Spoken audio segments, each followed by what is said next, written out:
website. Go up here. Whatever the phone thing is up there. I think it's supposed to be up there. The phone. All right. On my computer though. All right, so maybe you're all set. All right, just realized you're all going to be live now, so anything you say can and will be used As of now, as of now. Yep.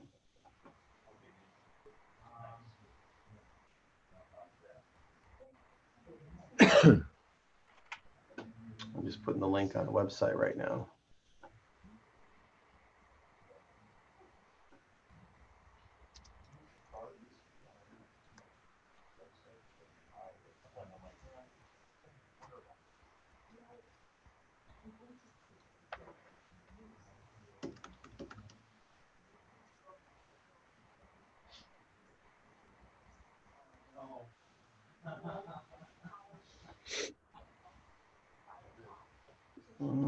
Paste link.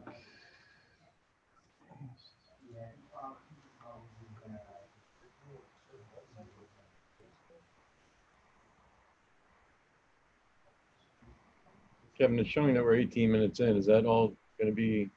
That's fine. No, we don't want to see that. I didn't know if that was all recorded. No, that's just the, when you start the presentation, it's a timer. You can hit reset if you want to know how long you're going. Gotcha.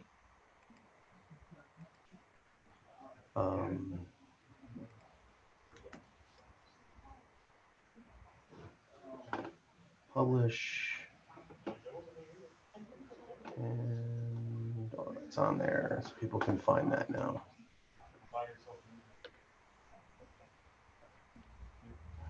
All right, where are we in here? I'm going to disconnect from this so I get less confused. You are here. All right, I'm going to broadcast and let people start joining. So if you want to start talking as a host, Steve, I'm going to mute myself as well. Or do you want me to open it up right at 9? Because people can't join till I hit open. Yeah, you can open it, and then I'll just say, well, we're going to begin promptly at 9. All right. So just be quiet or mute your mic if you're going to talk amongst yourselves. All right. Going live.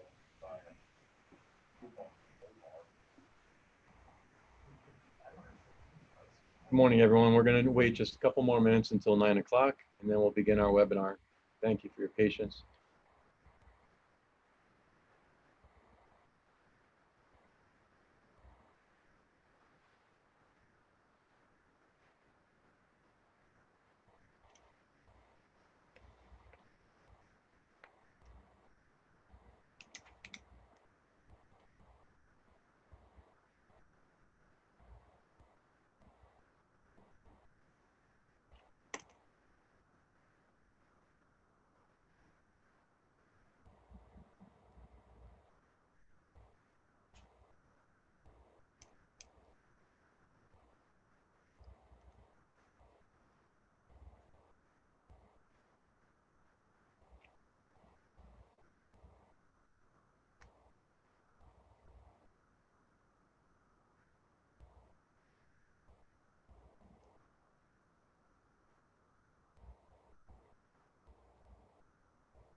Good morning, everyone. I believe it's 9 o'clock now, so I'd like to start promptly and do our best to keep this to around an hour, just so you can plan accordingly. I'd just like to welcome you. I believe we have about 156, the last that we checked, who are actually registered and able to use the chat feature for any questions throughout the presentation. We also have many who are joining us through our YouTube, the live YouTube feature that we have running parallel to this. So hopefully we'll be able to share our PCS reopening plans broadly throughout the town between this morning's webinar and this evening at 6 o'clock. So I'd like to welcome you and thank you for joining this webinar this morning. I hope you find the information to be informative regarding our plans for reopening Plainville Community Schools. I just want to recap, going back to March, early March, and all of the change that we've all had to endure. I just want to thank all of our families and our staff for the tremendous effort and the tremendous patience and endurance through all the different changes and perseverance. We continue to be faced with such changes. Back in March, we were told that closure was imminent, and we had to adapt and adjust really quickly in doing our best to scramble and pull together our talented staff to put together the best distance learning plans that we could at that time. And we did so. Looking at the gamut across the state and just speaking with a lot of superintendents, I'm really proud of the plans that we had in place. And although we acknowledge that they weren't perfect, and going forward, if we're in a distance or remote model, we have many improvements in place that you'll hear about later. But regardless, very proud of the work that our administration, our staff, and our team, our entire district team did throughout the closure from March until that first 2-week notice when we had to extend the closure for an additional month, and then it continued, as you know, taking us through the end of the year. Throughout that closure, we did our best to hear feedback from families and to improve the best that we could, given our situation, and also to maintain relationships between staff and with our students, really taking care of the social and emotional learning needs to the best ability that we could. Things like the parades that we did around the towns with all of our teachers and our staff and our administrators, the reverse parades, the different opportunities for sharing stories, announcements, and involving the students. I really appreciate the work that our principals did with our staff to make that happen. And also the tweets and other methods of communication. I know that I sent out my fair share of messages, some of them longer than others, but all of them long, and I understand that's something that I'm kind of known for. So, some people like that and some not so much, but it's kind of the way I know how to communicate. So I'll continue to work on being as concise as I can, including today. Since we ended school for students on June 12th and for staff on June 17th, following those 3 days of professional development and training, and really looking back at the prior 3 months, things have really only escalated in their intensity for planning. And, building up, but also waiting for that, state guidance that was expected in late June, early July. Prior to that time, in May, I created a school reopening task force in late May with the goal of considering the possible options we might face, thinking about possible solutions, and awaiting the state guidance would really help us to frame what we would expect and what we needed to plan for more thoroughly. I want to thank our task force members. You'll see a list of all of those people, and I know I've sent that out in prior messages as well. But we met several times, and through communicating through Zoom meetings, Google meetings, and also through a template I created where they could share information that really helped guide our plan development. Their involvement was instrumental. We had 3 subcommittees working: health and safety, facilities, logistics, and operations, and then teaching and learning. So those 3 subcommittees really focused on different areas, but they certainly all overlap. The guidance that we had been waiting for did come at the very beginning of July. It was entitled, or I should say it is entitled, Adapt, Advance, Achieve, Connecticut's Plan to Learn and Grow Together. It's about a 50-page document that was really comprehensive. However, while it answered many questions and provided necessary guidance for moving to what was being expected of districts, it also didn't answer all the questions that we really have to plan for as a district when we're looking to provide 3 different models: one with a close to full reopening, offering a full day of school for all students as safely as we possibly can, and then offering a hybrid model with, if we're told to go to that model, with 50% of students each day, and then the others learning through remote learning, and then the final model being a full remote learning model. So we were told through that plan to prepare for those 3 different options. But, and despite all the details that I shared with all the families and staff after receiving that, there were a lot of questions and much work to be done to really shape that into a plan. After that, I asked all of our principals to form a building-specific committee. So each building had about 10, some had more members, including teachers, administration, office professional, custodian, and then the nurse, and then other members of the administration and staff and teachers that the administrators chose from their respective buildings. Those committees have all met at this time in sharing feedback and insight and context to the greater district plan that was shared with all of our staff on Monday.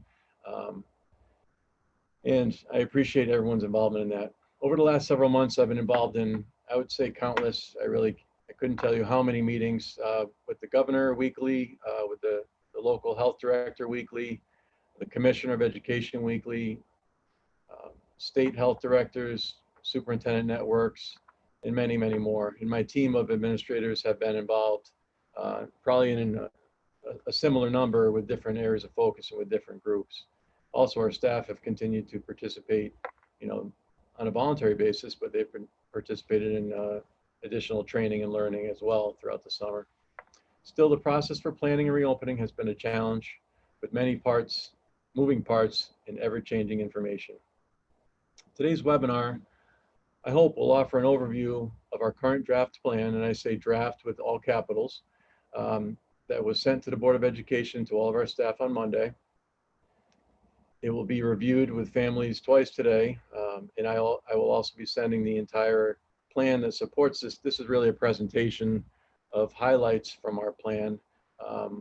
The actual plan itself is over 30 pages and has more detail in each of the areas, but this gives you will give you a very good understanding, I hope.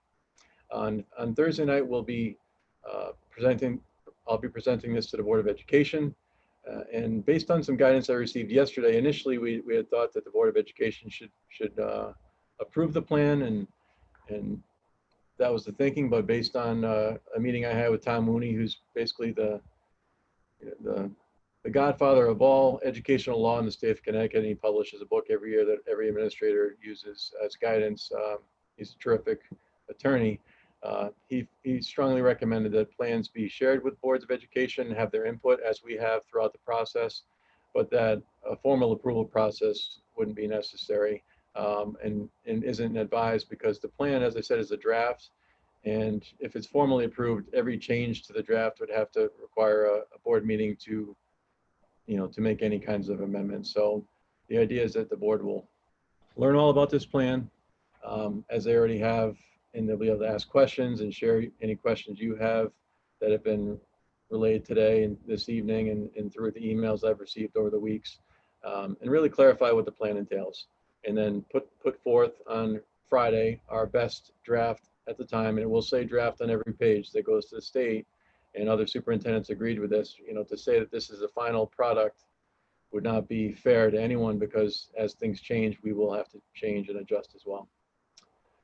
I ask that you understand that safety is always considered first by me and by our district and school administrators, but also that we are deeply committed to our vision in Plainville. And I won't read it to you, but we all know that it involves inspire, prepare, and engage all of our students, every one of them, for a rewarding and a successful life that comes after they leave Plainville schools. So that's at the heart of all of our decisions. And those of you that know me and know my team, we care about our kids. We want the very best for them, and we care about our staff and their safety, and we want the best for them as well. So finding that right balance has been our task.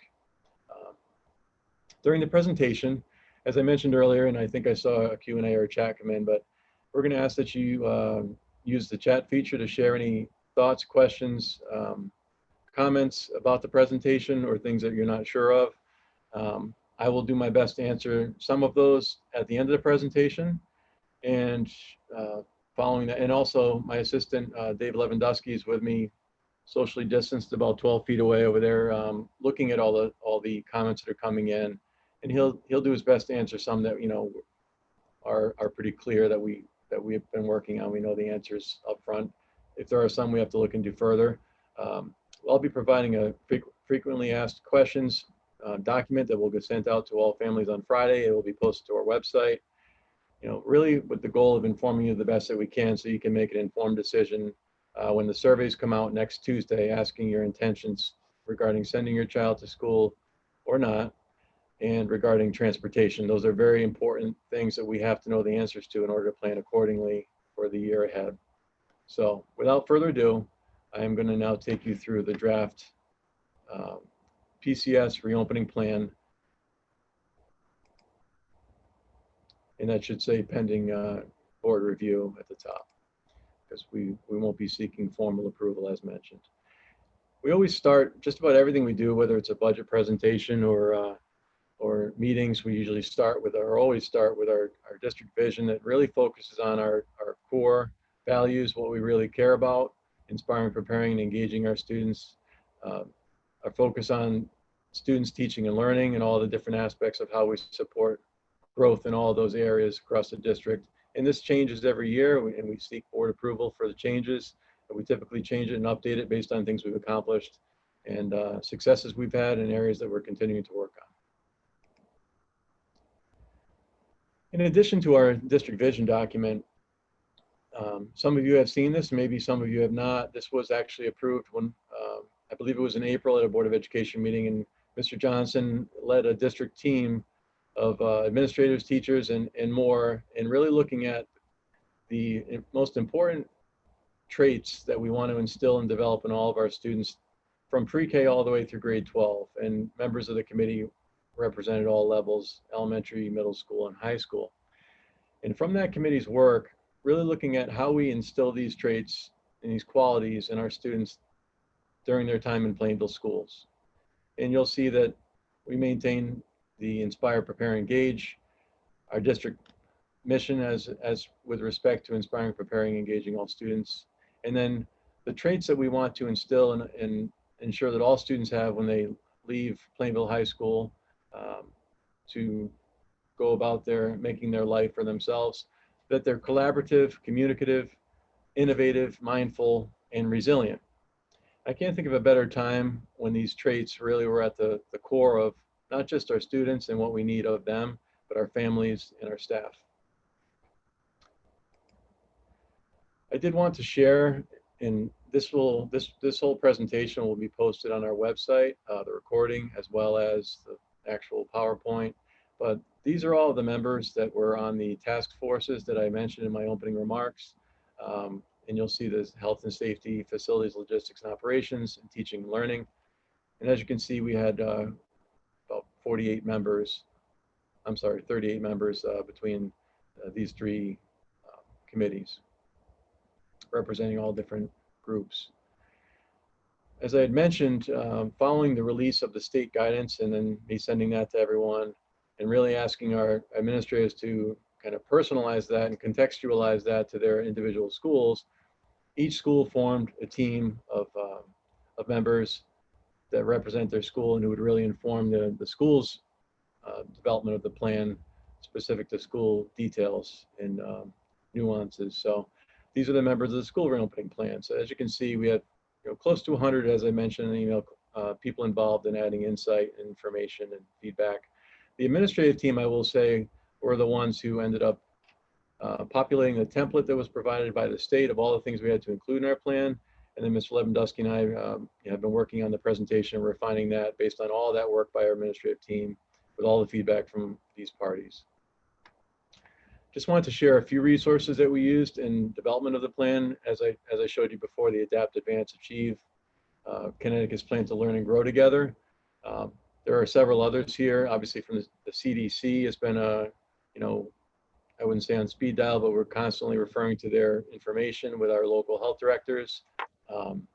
Reimagining Connecticut Classrooms Plan for continuous learning from the state. So the State Department has released a lot of different materials, as well as a learning hub that they just released with resources for supporting distance learning. Certainly not a replacement for a district plan, but it's a hub of resources. So these are some of the many sources that we used in crafting the plan. At the heart of this plan were 6 pillars, if you will, or guiding principles for reopening that were shared with us by the governor and the commissioner of education.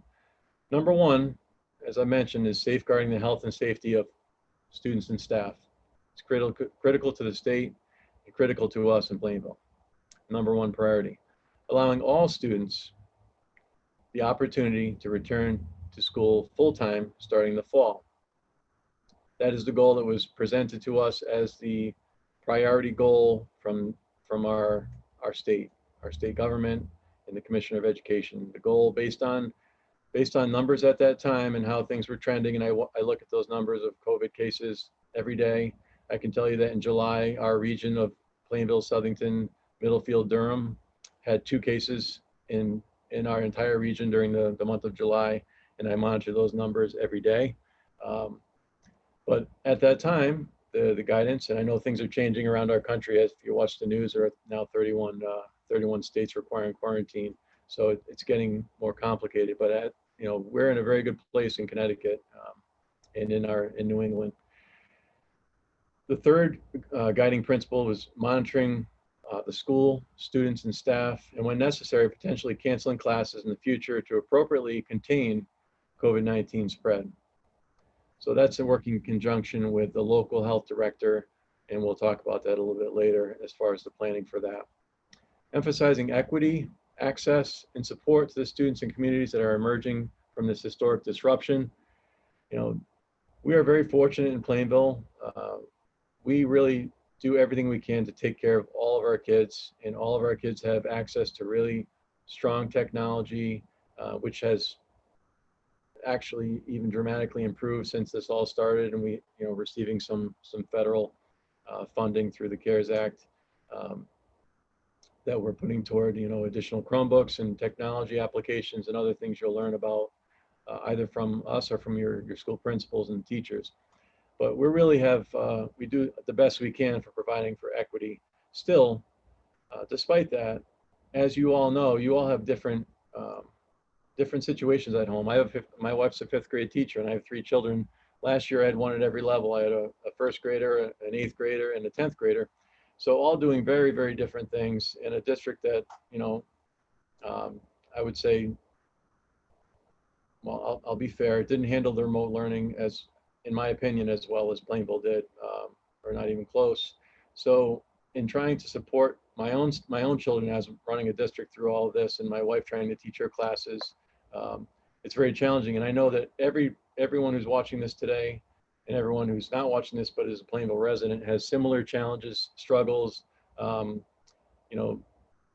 Essential employees who are going to work, the children trying to find care for children. It's been an incredible challenge, and again, I appreciate the family's resilience and flexibility. And our kids, based on that, though, have different levels of equity and access. So our goal is really to level the playing field as much as we can to provide everyone the best education we can if we go to remote learning in the future. Fostering strong two-way communication with partners such as families, educators, and staff. I hope that my communication has been effective for getting the ideas out. The surveys going out have been gracious, and I really appreciate that feedback. I really try my best to be as transparent, almost see-through as possible, giving you every detail I possibly can, probably too many. And I know our principals did a tremendous job with that, as did our teachers, really communicating with families. And then finally, the last guiding principle that was shared in the state plan was factoring into decisions about reopening the challenges to the physical safety, social, emotional well-being, and the mental health needs of our students when they are not in school. So all those guiding principles and really important things were at the heart of the state's plan and at their intentions for the plan. The Connecticut plan operational considerations include cohorting, transportation, social distancing in facilities considerations, and then face coverings.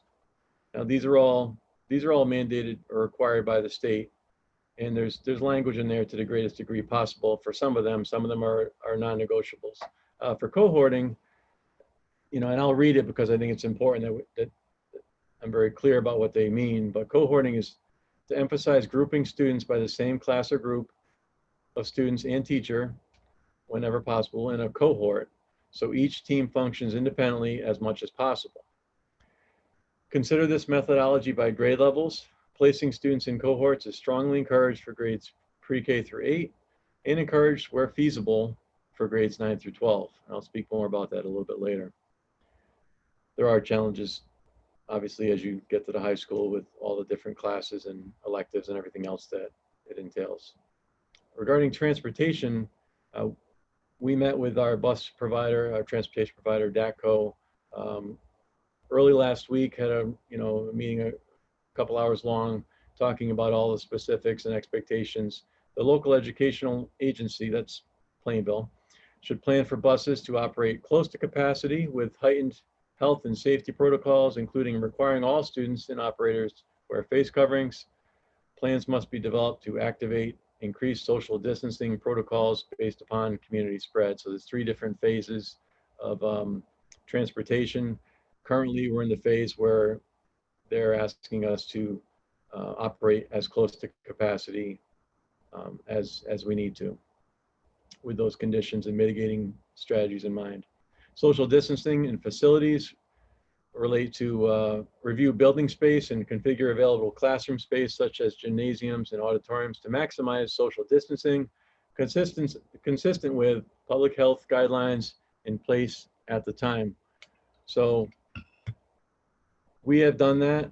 We are rearranging classrooms. Our facilities team and our maintenance staff do a tremendous job of upkeep and maintenance with all the filters and every other thing for HVAC and all the different maintenance requirements and the custodial requirements for cleaning. Our buildings are absolutely deep cleaned, and our custodians stayed on throughout the entire closure, as did our maintenance staff, with the exception of 1 week off in April.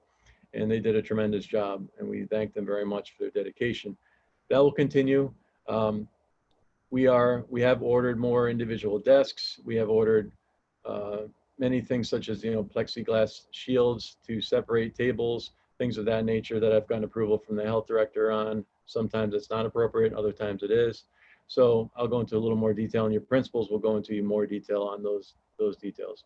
Also, doing our best to maximize the distance between students in the classrooms, although they are required to wear masks by state regulation, I should say. At this time, there will be breaks built in. I'll talk about that later. So face coverings, as I just mentioned, all students and staff required to wear protective face covering or face mask that completely covers the nose and mouth when inside the school building and on the bus and at the bus stop, except for certain exceptions per state guidelines with medical considerations, with doctor's notes and certain approved exceptions to that. Everyone should be wearing a face covering. Sorry.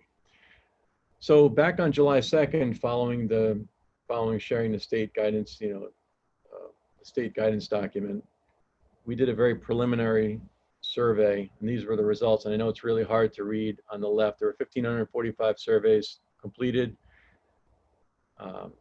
And we asked for one for every student, not every household. So, this was the best that we got at that time. I'm hoping for a complete survey when it comes out on Tuesday.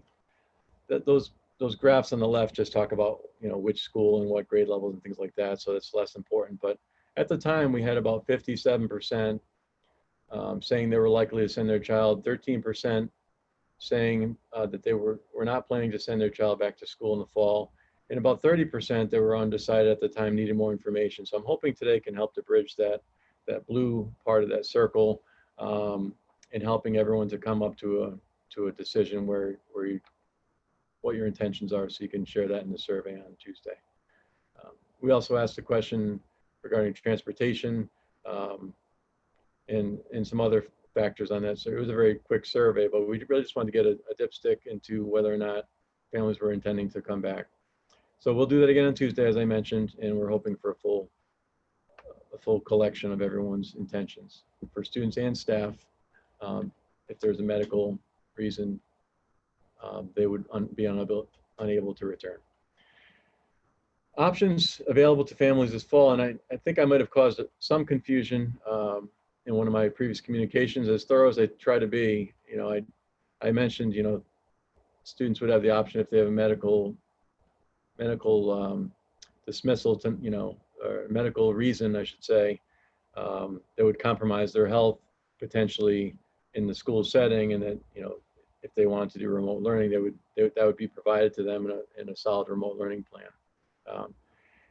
The state guidance allows for any family to choose that option. It's encouraging all families who are able to come back to school, if the health guidance remains as it is now, to do so. But that option is open to all families, and it's a personal decision you're going to have to make, weighing all the factors that are involved. So the in-person learning will involve standard full-time school schedule, combined in-person and remote schedule, some small amount of remote schedule at the high school. I'll talk about that. Mr. Johnson will share more with the high school families regarding that.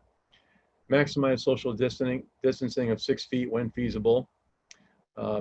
Face mask required, covering the nose and the mouth, with mask breaks that I'll talk about later.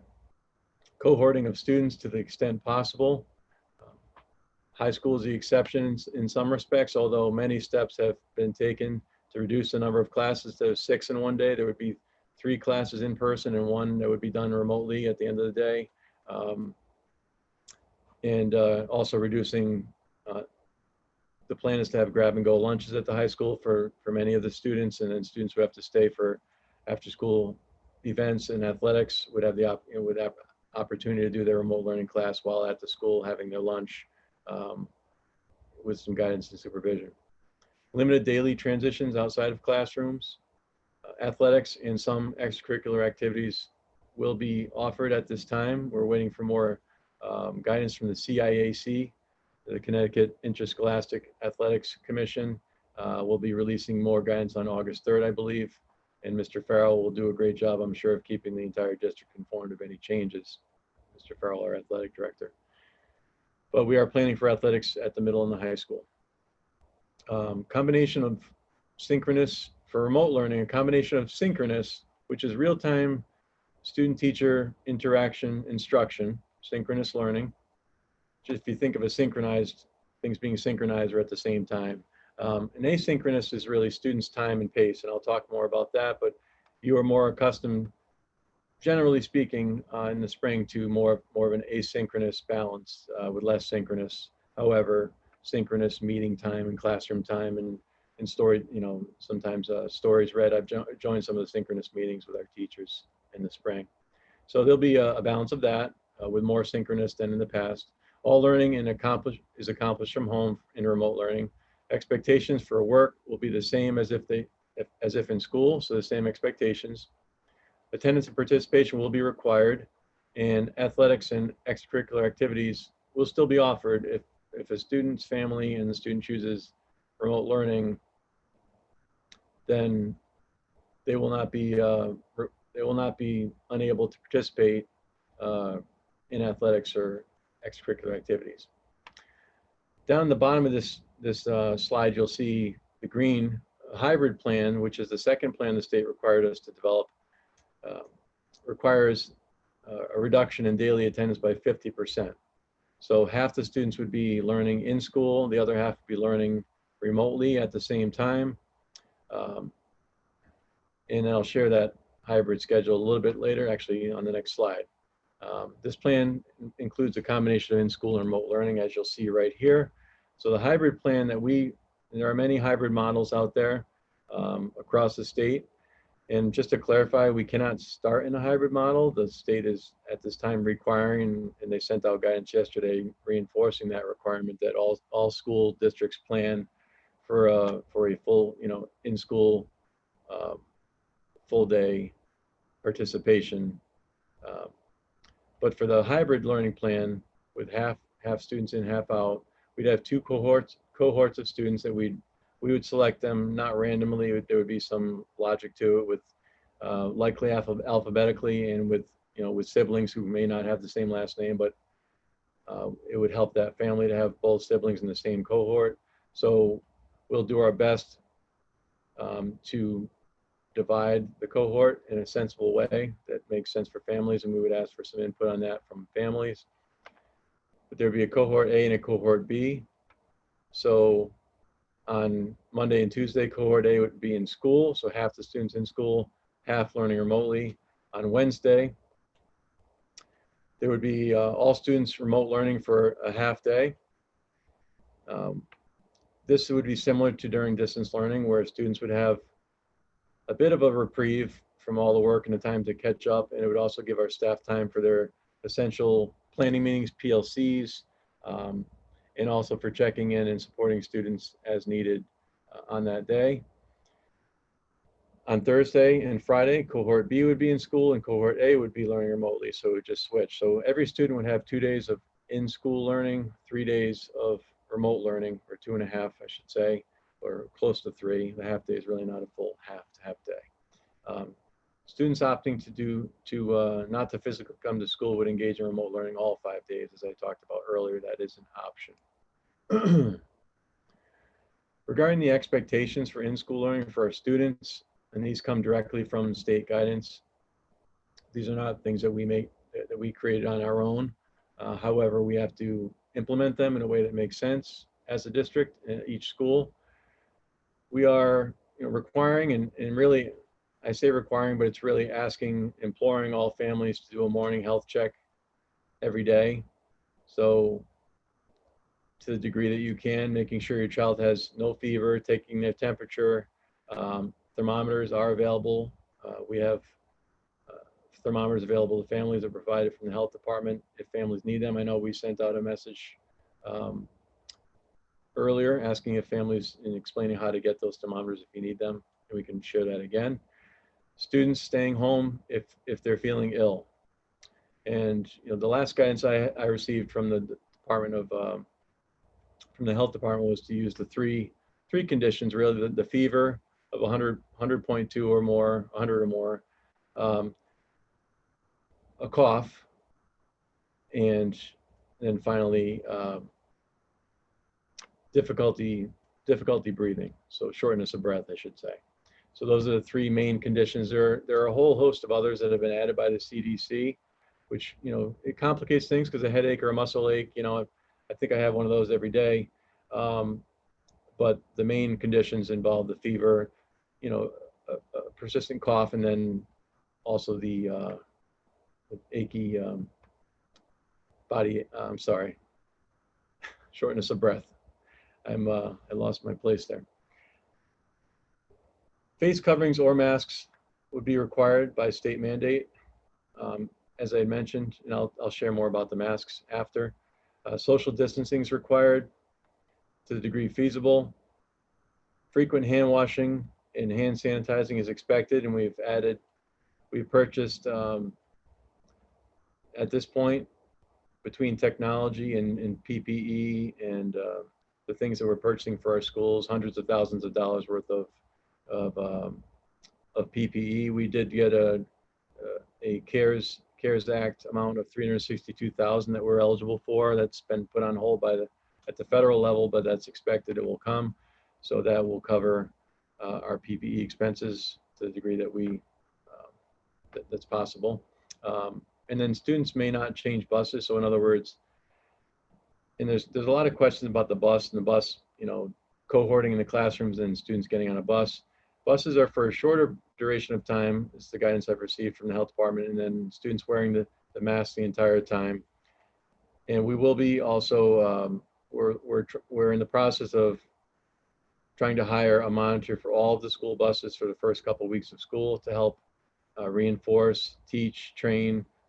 The monitors are going to be trained on what to tell students, and as those students, before they board the bus, making sure they're wearing the masks and just ensuring that the safeguards and mitigating strategies are being followed on the bus. So that would be, we're anticipating about a 2-week period for that training and teaching, and then obviously following up with additional as we need to. Back to the hand sanitizing, hand washing, there would be regular hand washing and hand sanitizing built into in training of those skills, especially for our younger learners, but for all learners, because not everyone washes their hands well. We'll really explicitly teach that to our students. For our Plainville adult expectations for in-school learning, and this is our staff who work in the buildings, doing the same types of things, monitoring, self-screening required before they come in. If they're ill, if they feel ill, they would stay home. Wearing face coverings or masks. most of the time. There are some allowances if the teacher is able to socially distance to basically double the 6 feet, so 12 feet.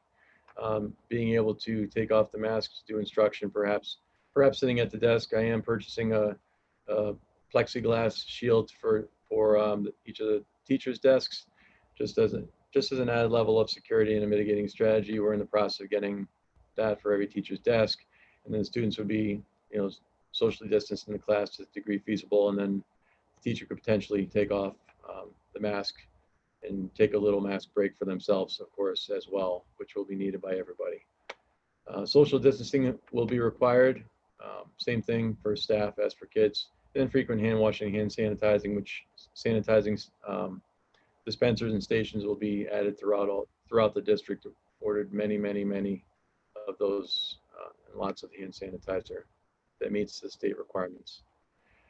Regarding the masks, we are in the process of purchasing, or it may have already happened. I have Mr. Farrell, our athletic director, taking the lead on this one, working with our principals to purchase a mask. And these aren't the actual masks. I kind of did a Photoshop to just show you, just for an idea. They'll all be the same size or shape and design with each school's logo on it. So this is just to give you an idea. But we're hoping that it'll also just be this is your school. You're proud of your school. You have to wear a mask, but at least make it something that you can be proud of and show your school pride and sense of belonging to that school, because it's really important. It won't alleviate the having to wear a mask or anything like that. Occasional discomfort that we all know, and we'll need to have the mask breaks as we talked about. We're gonna provide a mask to each student. They'll be washable. And the athletics teams will also have I'm trying to think of what those are called, but the neck wrap that basically pulls up, so with football or soccer standing on the sidelines, volleyball, things of that nature, they would be able to wear a mask that's a little easier to put on and off. So those will all be provided to our students. We're also providing disposable masks as needed. If students need them getting on the bus, for some reason they forgot their mask, we're asking really parents help us with that. And you may want to wear your own mask. You don't have to wear the mask provided by the school. It's just another option for you. But they'll be required throughout the school day, although there'll be several mask breaks, as I mentioned, and your principals will share more about that in detail. But as long as they're socially distanced by 6 feet or more, you can take a break from the mask and then put it back on, let the other part of the class take a break, and we have a kind of a system worked out for that. And there'll also be breaks outside and things of that nature when weather permitting, and some purchasing that we've done I'll talk about later to allow for a better use of the outside space. So I think that's about all for the masks. There will be masks on the bus, disposable ones if students need them, as I mentioned, and in school. But so related to social distancing, we'll ensure that all staff and students are practicing social distancing along with safety. The safety requirement of wearing the face masks that cover the nose and mouth. The classroom environment will be reconfigured, in the process of being reconfigured to meet the state and health guidelines for social distancing. I know there's been different guidance out there from a pediatrician's group, saying 3 feet. The state says 6 feet.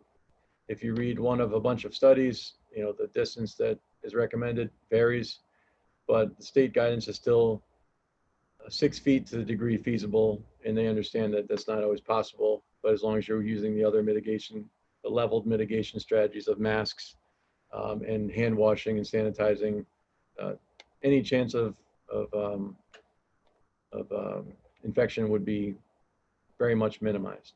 Transitions out of the classroom will be minimized at all levels to maintain social distancing, and students will learn how to walk if they're going somewhere in a line. They won't be bunched up together.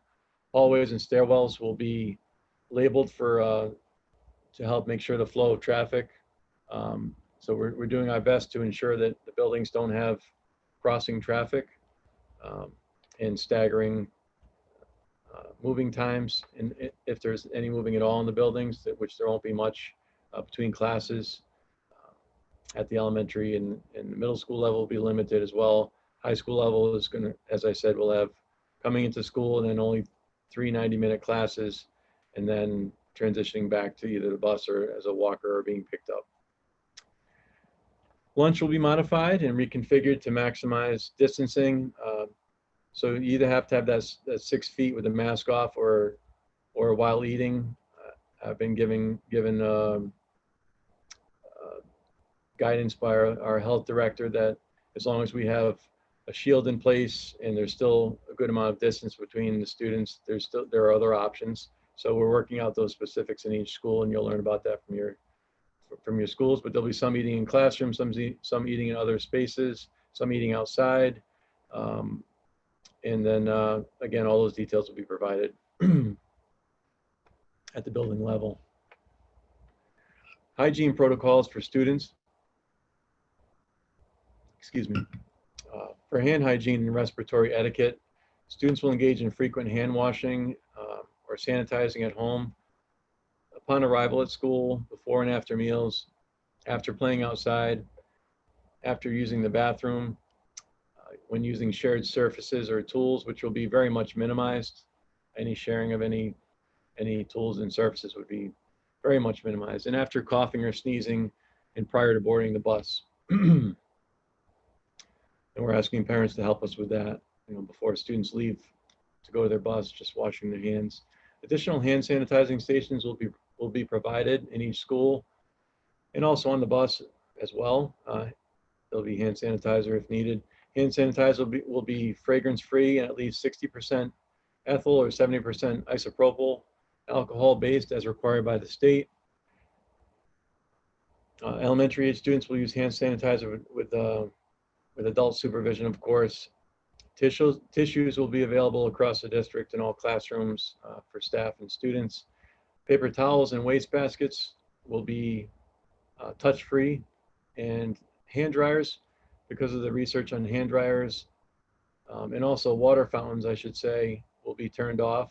And we're also getting different dispensers for water. We're looking at water bottle filling dispensers. We're going to ask families to send in water with your child so that students can stay hydrated, throughout the day. We're fortunate all of our schools have air conditioning. Some districts don't. Many districts don't. So that will help dramatically with comfort level, especially when wearing masks. But we'll ask families to bring in, send water. Cleaning protocols. We have a really strong team. Scott Martin is our supervisor of facilities and oversees all of our custodians, along with Steve Bussell, who is the director of all of our facilities, and the two of them do a tremendous job. We're very fortunate in Plainville to have such talented people in those positions. We have contracted with a new company that is going to provide all the cleaning equipment, has already started providing pretty intense training for all of our custodians. And that's going really well. And I'm excited about the assurances that this cleaning protocol and process and products that have been proven to kill COVID and everything else, even though they are green products. And I know there's always question about that, but they're proven effective against everything that we need them to be effective with. Otherwise, we wouldn't be using them, but they are green certified. Classroom doors internally will be propped to reduce transmission points, so grabbing handles and having open doors. We're, of course, always mindful of safety, also in the sense of school safety in every sense of the word. So they'd easily be able to be shut if needed quickly. Disposable wipes are going to be provided to every classroom to wipe down commonly used surfaces such as tables, telephone, any work tools or equipment in certain areas for like Unified Arts, for things that will be shared to a limited degree. And then other things that those disposable wipes might be used for within the classroom with the classroom staff and students. Increasing cleaning schedules for common areas by facility staff. We met yesterday and discussed what that cleaning schedule would look like. I'm going to get a pretty detailed plan for cleaning, but it would include, in accordance with the plan, the guidance from the state, at least cleaning every bathroom at least twice, but likely more than that, during a day, during the school day, and then again, of course, at night. Um, Cleaning all the high touch areas, railings, anywhere, doorknobs, anything that's a high touch point within the hallways. Custodians would be on top of that throughout the day. We're hiring I'm proposing to our board that we increase our custodial staff, just increasing the part-time people that we have. So that'll be discussed tomorrow night in the board meeting. But to really keep up with those cleaning needs, using our other support staff to increase cleaning capacity within the rooms and elsewhere if we determine that's sensible. Cleaning playground equipment after each use by each cohort. We're still looking at specifics with the playgrounds, whether or not we should use them and clean them, how we break that out, is whether it be maybe scheduled. It would be scheduled, of course, and there would have to be cleaning between each use of the playground. So I'm still working on that with our elementary principals, but they'll do a great job of keeping you informed. Specific plans for any course that utilizes shared equipment. Again, that's going to be limited. And then students cleaning their materials on an ongoing basis.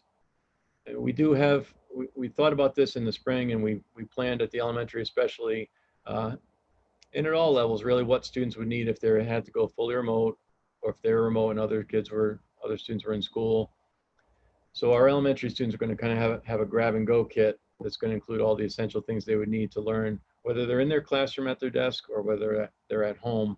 So instead of buying classroom supplies and just having everybody sharing those supplies as needed, our principals did a really nice job of coming up with a list and procuring those materials that all of our kids will need and can use independently.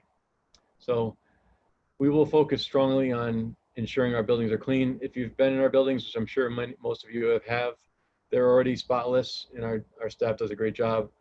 It'll be even better, much better throughout this year.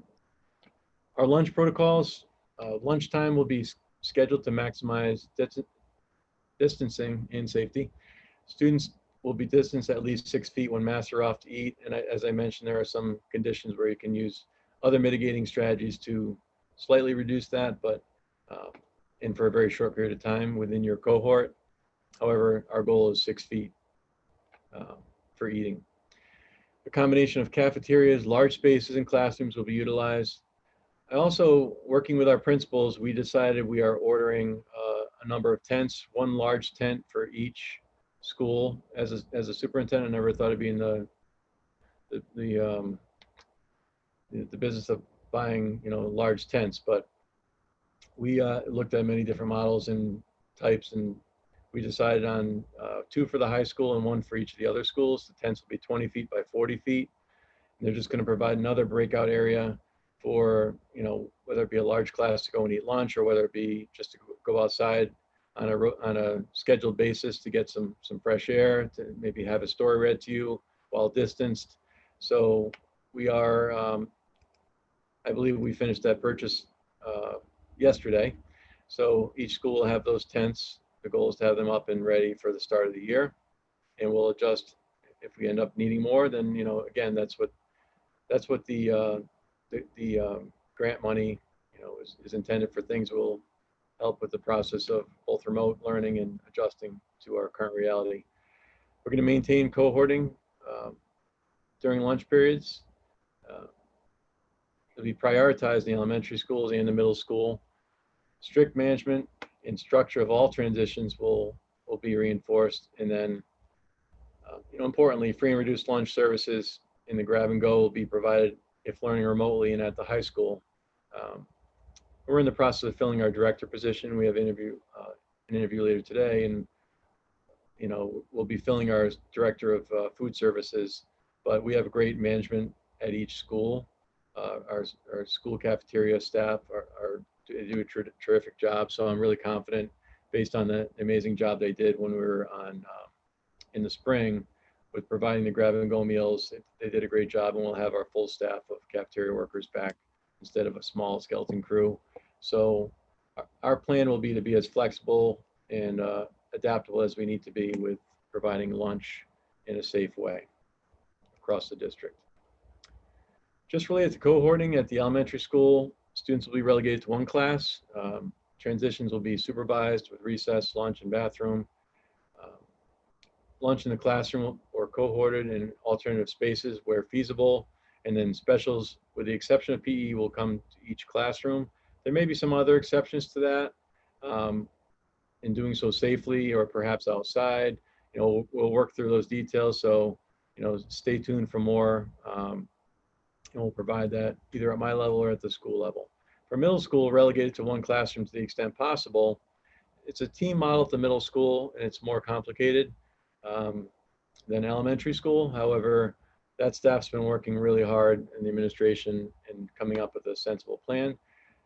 Content teachers are going to rotate to the students. Again, they'll be wearing masks and keeping their social distance. So instead of the students getting up and all moving in the hallways to other classrooms and to a different desk, they're going to stay in the same room for all their content areas, and the teachers are going to rotate to them.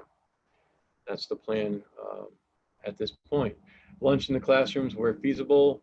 Again, there'll be some opportunities to have some students go to the cafeteria, spaced out in other areas potentially, to make sure that we're able to feed all of our students safely. And then supervising transitions for Unified Arts. Excuse me. The Unified Arts teacher will come and get the students and escort them to the Unified Arts classroom. Classrooms would be cleaned between student groups going to those classrooms, and any transitions such as the bathroom would also have supervision using our staff to assist with that. At the high school, the inability to really strictly cohort, like with the younger levels, especially elementary and then middle school, it's much more challenging. Students scheduled for eight periods typically. Some scheduled for even 9, or if they have can do a class before or after school. So it can be really challenging with all the level of options and variability at the high school. And I say challenging, but it's really impossible to cohort. And every district around the state is saying the same thing. You can do your best to minimize interaction and minimize the number of times where students are passing in the hallway, and make that really safe. And Mr. Johnson has done a tremendous job with his team of really creating a solid plan. And that plan includes, and this is somewhat different than the other schools. Well, it is different, but early dismissal at 12:35. That's subject to a few minutes to change. We're still working on the details, but daily. And this is proposed. Modified block schedule of 4 classes taught per day. So 3 of those classes would be in person, again, to reduce those transitions from class to class. Staff would take their lunch in their appropriate planning period that they're entitled to. Students would go home with the grab and go lunch. Some students would be remaining in supervised in different areas where they would have their lunch, and then would participate in the remote learning class for the last period of the day. So 3 classes would be in school, 1 would be at home, and would be required. It wouldn't be voluntary. Students would have to log in and participate with that teacher. Again, this is the plan that has been proposed by our high school. It makes a lot of sense for limiting the cohorts and limiting those interactions in the hallways and things that we're trying to really reduce. Social distancing during lunch for those who stay, and then grab and go lunch for students at dismissal. And then students who need to stay the full day. So again, students who are, for whatever reason, can't go home, or participating in athletics or certain clubs that we will try to run as well, would stay. They'd be supervised. They'd have their lunch. They'd log in and do their remote learning while at school. But these students, their age, I have 2 of them myself, they're age 14 to 18, and they're able to be more independent. And this isn't for all students. There are obviously exceptions to this. Our students who may have special needs or additional requirements would be a different situation. We'd work through all those details on a needed basis. So this isn't a one-size-fits-all. Regarding transportation, parents are encouraged to drive their children. And I really ask that you try to do that if you can. You're entitled, if you're in the busing range, you're entitled to free transportation as part of being a Plainville student. However, you're encouraged to drive your child if you possibly can. Buses will be available for those students who are eligible. Masks have to be worn on the bus. Masks have to be worn at the bus stop as well when not socially distancing. Students would enter the bus and fill the last seats first to limit student contact with one another. And then it would, deboard the bus in the opposite direction. For pre-K students who need the seat belts, they'd be in the front couple seats. They would be the exception to that. Students will exit the bus from the first seats first, as I mentioned, and then, as I had talked about earlier, bus monitors are in the process of being recruited, would be hired and trained, and helping with those expectations.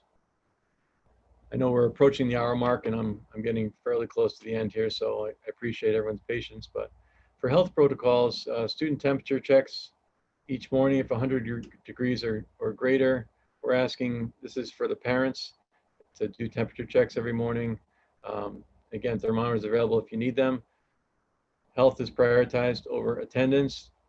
There won't be any perfect attendance awards or things of that nature that have been discouraged by the state. And if students are healthy and come every day, that's wonderful. That's the ideal, and we hope that's the case. We know there'll be exceptions every year. There are students who become ill, whether it's just a common cold or the regular flu. So there will be situations where attendance would not be recommended and would be advised against. So the possible COVID symptoms, and aside from the fever, to watch for, fever, chills, cough, and shortness of breath or difficulty breathing. And as I said, CDC has a whole list, and it makes it complicated, but these are the main ones that have been posted outside the town hall and, were recommended by our local health department as the kind of the guiding symptoms. If any of the above symptoms are present in your child, we ask that you keep them home, notify the school, and then contact your doctor for further guidance. Health protocols: while in school, staff will continuously monitor students for obvious symptoms, or if students complain of symptoms. They'd be isolated in a supervised isolation room while awaiting for parent arrival for pickup. Symptomatic students who are brought to the isolation room would have their information logged into our school health portals called SNAP. That would be required, and then follow through from parent with a doctor would be, required as well. If positive for COVID-19, quarantine at home until cleared by the doctor. And the latest guidance that came out actually yesterday was that, symptom-free, if you've had it for at least 10 days, and then no fever for 24 hours before returning. And then there's other criteria that you'd follow if you may have been exposed to COVID-19. That's a 14-day quarantine period that is required, because those symptoms may not have started to develop yet. So it's actually a shorter period of time for those who have have symptoms but may not have it or don't have it than it would be for someone who was exposed to someone who has COVID-19 or may have COVID-19. So we would implement our containment plan, isolation plan, alerting staff and families of a positive case. That's the CDC guidance, requires that you notify them of positive cases. The health director would assist our school with contact tracing and giving us further steps required for quarantining based on those cohorts we talked about and other mitigating factors. And then we're awaiting further state guidance right now on additional mitigating strategies for that. But essentially, it's what I had just shared with the 10 days and then the 14 days if you were in contact. Additional plan highlights for students engaging in remote learning. As I talked about earlier, the remote learning will be a combination of synchronous learning, which is, live instruction, not in person, but virtually. And then asynchronous learning, which is at the student's own pace and time, where assignments are assigned and collected electronically by teachers and monitored, and help is provided through work, office hours, things of that nature. And synchronous learning can also be small group instruction by other staff who are helping to support the needs of our students. Special ed services will continue per IEP to the best extent possible. with ongoing communication with our families will be the key to maximizing service delivery to the best extent we can. Services for English learners will continue to the extent possible, including instruction in native language, and English will continue through direct instruction and or use of technology that we did in the spring closure as well. Excuse me. Free and reduced lunch services will be provided. Grab and go scheduled to be shared as well for those doing remote learning. So if you're at home learning and can't come to school, there'll still be an option to get lunch. Just to further expand on synchronous learning, it's real-time instruction or interaction with the teacher and or class. So all students grades K to 12 will have Chromebooks assigned to them. This was expanded significantly. You know, Kevin Ross, who's helping to run this meeting, is our director of instructional technology and runs the department. Is, you know, I always say he's the best in the state, and I'm not exaggerating. He's terrific. And we have incredible technology in Plainville, as you've probably seen, and we've bolstered and improved that pretty significantly with different software and applications and other resources. Many additional Chromebooks purchased through grant money. Seesaw being expanded significantly for two-way communication at the younger grades. All classrooms equipped with technology to allow for broadcasting of instruction in real time and through students' Chromebook use. Student learning from home will be able to hear and even speak, you know, when called on potentially by the teacher. So just they'd be able to be muted and unmuted. And in class meetings, small group instruction in or one-on-one instruction assistance would be provided. Asynchronous learning is just that. I think it's what many of you are used to for much of the spring. It's projects and assignments being sent and shared with students through Google Classroom or other platforms, and during a specific time frame with a deadline. Uploading videos using like Screencastify and YouTube, as many of our teachers did, to share, present a lesson as a video that can be watched anytime. And then communicating with students, with peers, having peers communicate with one another through Google Classroom, Seesaw, email, chat features, and shared documents. So really still keeping them involved and engaged with their classmates. For educational plan highlights for our students engaging in remote learning, with special education and for English learners, we're required to provide a free and appropriate public education, which is called FAPE. It applies to each of the plans being developed. There are no waivers of requirements from the federal government. All instructional and related services and supports will continue to the degree that's practicable. Some things obviously were not possible when we were told to stay home, but alternatives were sought and determined and put into place to the degree that we could for all of our students with special needs. We'll continue to do everything we can to really support all of our students, whether or not they have special education needs, our English learners, or our general student body. And then communication will be ongoing. PPTs, we're hoping to minimize PPTs within the buildings and have more Zoom PPTs that have worked really well. Just reducing visitors to building, I'll talk about that. We only have a few more slides here. Social and emotional learning is something that before this all happened, we held as critical to the development, support, and sense of belonging and sense of well-being and mental health of all of our staff and our students. We started with training, again, grant funded for the most part, through Yale and the Center of Emotional Intelligence, and Dr. Brackett. Some of you may have read his work and may have not, but really powerful work using the CASEL standards for social and emotional learning. We have a district committee that's being spearheaded by several of our members of our staff, Mr. Lewandowski, Mrs. Trzynski, Mrs. Corniel, Mrs. Schweitzer, and many other members. I'm sorry if there are many I left out, but really looking to embrace and support the full student, not just teaching them academically, but really supporting them, meeting them where they are, understanding that Some students come from all students come from different backgrounds and need that support, reinforcement, strong social connections, sense of community and belonging. And now more than ever, they're going to need a sense of as much normalcy as possible and those connections to other students. So we're really hoping that getting back in person to the degree we can will provide those connections that students have been missing and maybe only getting through electronics. Student and staff training. This will be proposed to the Board of Education as well tomorrow night because it's a reduction to the student school day. There's been a lot of push from across the state for a reduction in the number of required school days.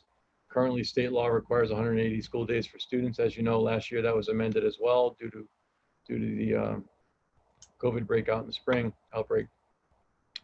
And we were able to reduce, we ended up having 177 days last year in Plainville because those 3 last days we used for staff training and reflection and planning forward.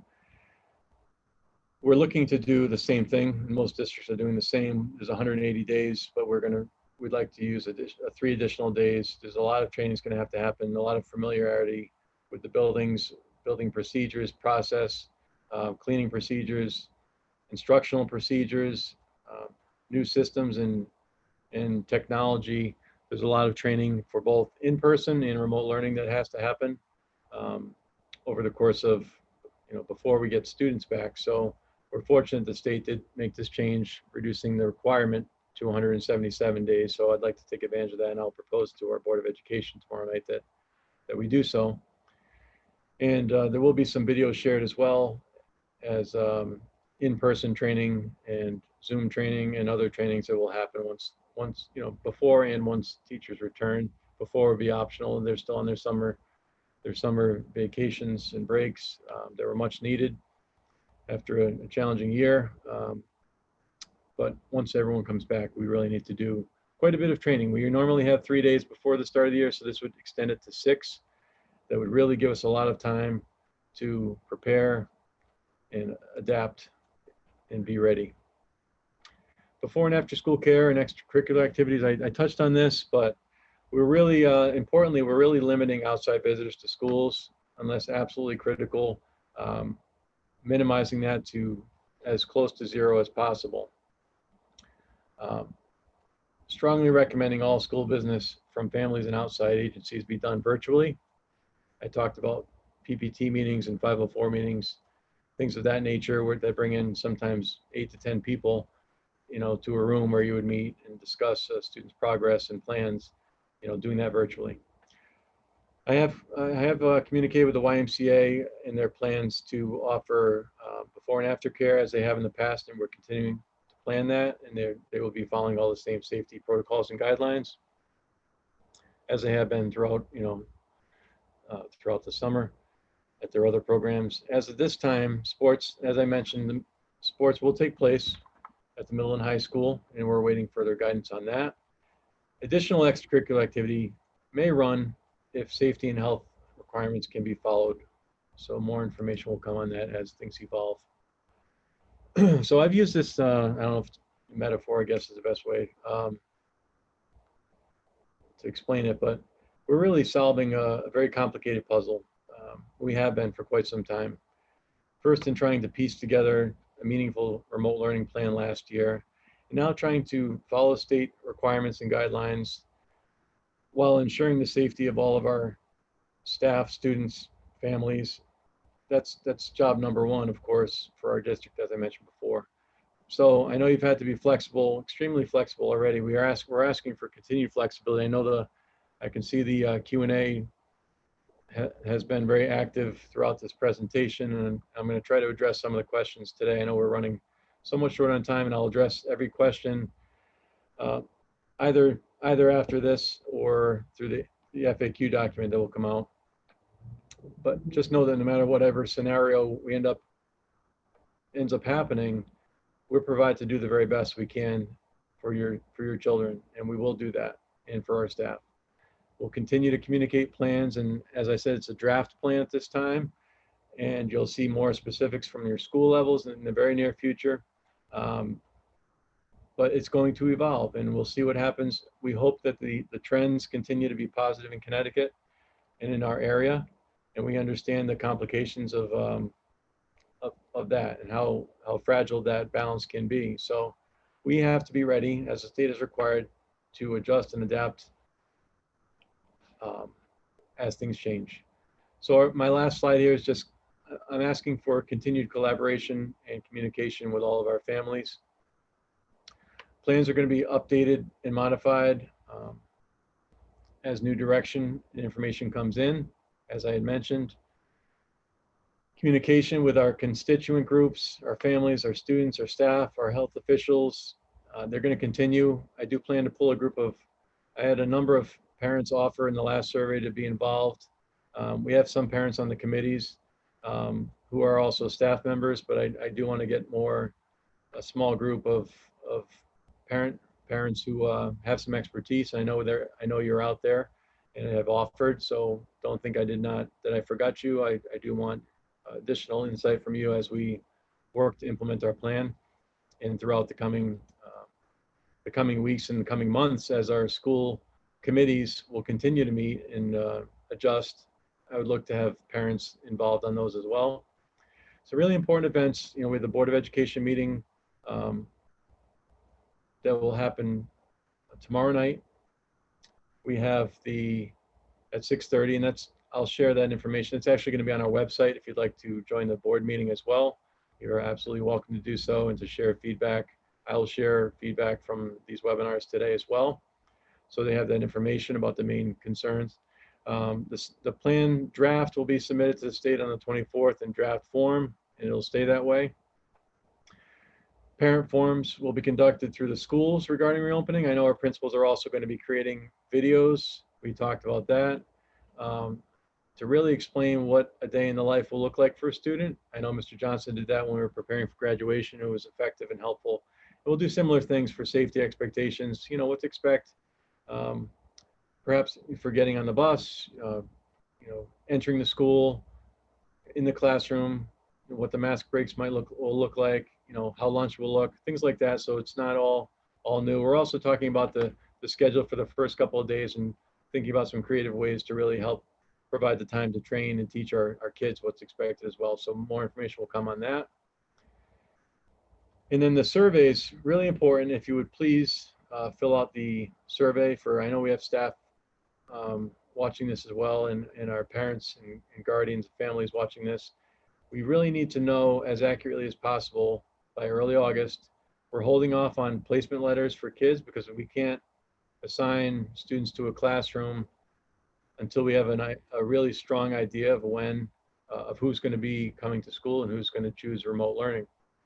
So with that said, we're going to hold off on placement letters that usually go out August 1st until probably mid-August, in all honesty, because we need, you know, at least the second week, probably mid-August, because we're going to need to know how to assign students to each classroom in a fair way, so we don't have, you know, maybe one teacher with 5 students coming in and you know, 13 students doing remote learning, and one teacher who might have, you know, 15 students coming in and 3 remote learning. We're trying to, by grade level, as much as we can, balance that, and also balance use of our staff who won't be able to come in for a medical reason. We'll be looking at all of those details based on the surveys of students, parents, families, and staff.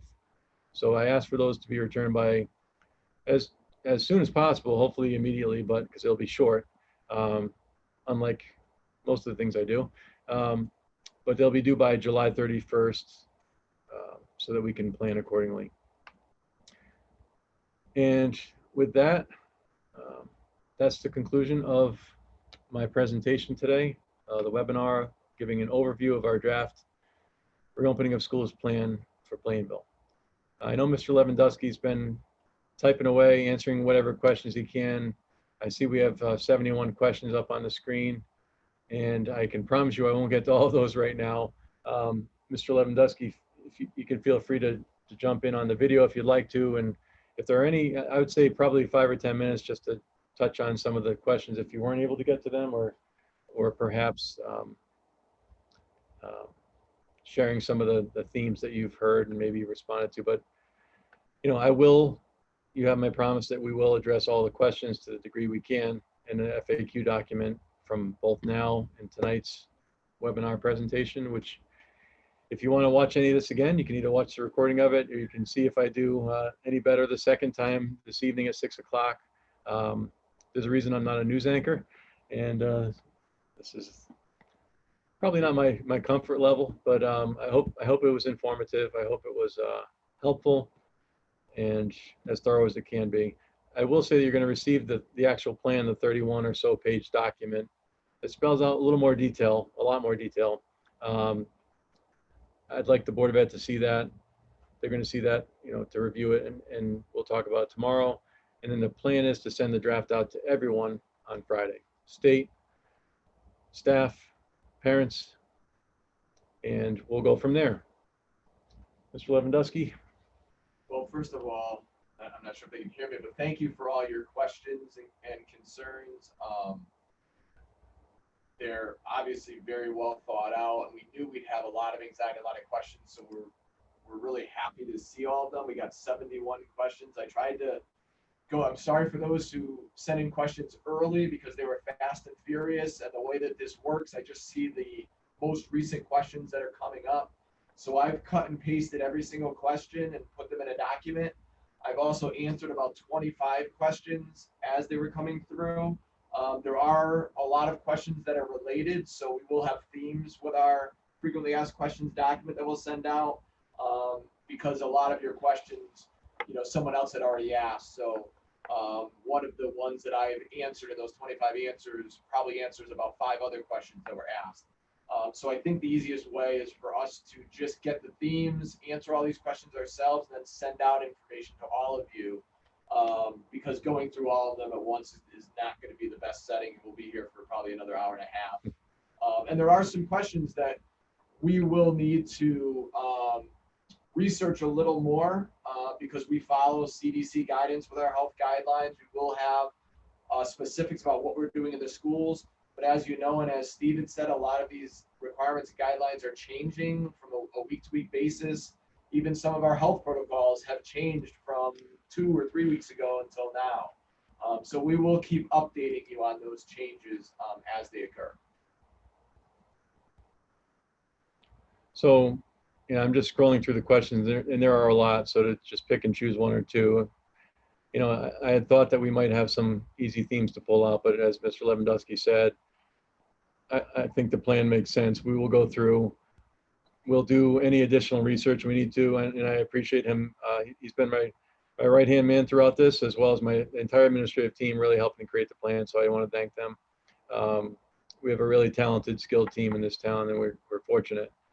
And together we'll get through this. We'll do a very good job for the town of Plainville and for all of our kids. I miss seeing them. I really hope we're back in schools, and I'll be visiting with my mask on and keeping my distance. But I know our teachers and our administrators really miss seeing the kids every day in person, and just sharing the work they're doing, stories they have, and just the best parts of school. So I look forward to a return to normalcy. It will happen, how and when and in what process, it's going to happen. So I hope everyone remains optimistic.